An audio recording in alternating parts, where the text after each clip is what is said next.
Hi, this is Jenny Hall. Thanks for joining me on my YouTube channel for another card making video today. I'm going to be making a card for a theme challenge. The theme is Patriotic card. And today I'm going to do a panel that is die cut and overlay that on top of colored cardstock to allow the die cuts to show the color that's underneath. This is a technique that I feel can lend itself well to so many different cards because it's so versatile. You can use any die cut you like and any color cardstock, and it always has a different effect. So I encourage you to try to use this in different ways.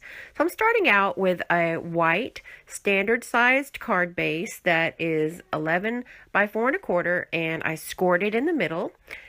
I am then going to be using a piece of red cardstock. It's real red from Stampin Up. And this is a nice firm cardstock. It's cut slightly smaller than my card base so that I can use it as a mat as well as to let the die cut expose the color. I also put a piece of navy cardstock in order to do a variation of color. I'm using the die cut of the star from Festive Stitching Thinlits die set. It's a Christmas set, but I'm a very firm believer of repurposing your crafting supplies. So if you have a die set, a little die that is from a different card or a different kind of set, even though it's like a Christmas set, then repurpose it for whatever you can use it. That's a great way to stretch out your supplies.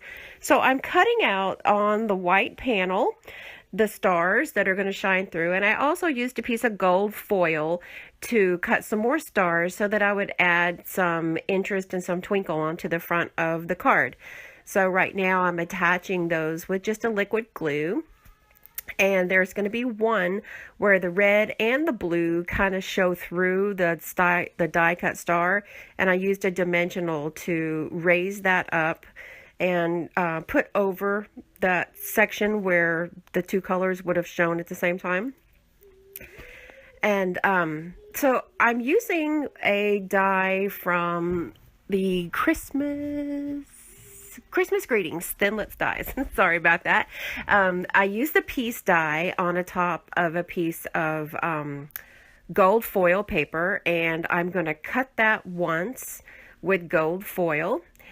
And then I'm going to run that through the Big Shot, and I will be using the die brush to remove the pieces. This is an intricate die, and I'm also using my precision base plate.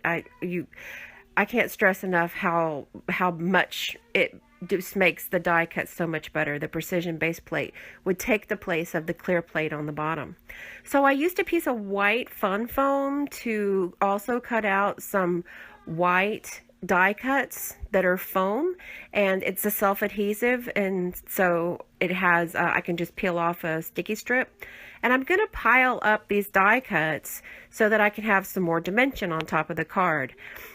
I have found that if you start in the middle, matching up your pieces, then the rest of the pieces kind of go together. The letters will match up well.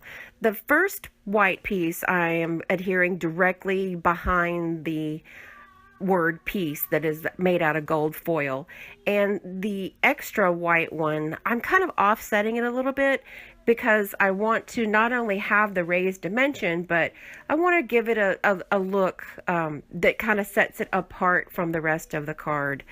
And I feel that I can achieve that look with a piece of fun foam, and you could use any color. You could also use cardstock to adhere it. Just use your imagination and see what comes out best for you. So this card I made for a challenge. The challenge theme is patriotism, and I chose the stars and the red, white, and blue color theme.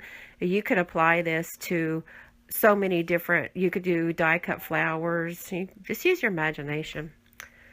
So thank you for coming over and viewing this video today. I would appreciate it if you would give it a thumbs up. And if you haven't done so yet, please subscribe to my YouTube channel. Thank you so much. Have a great day.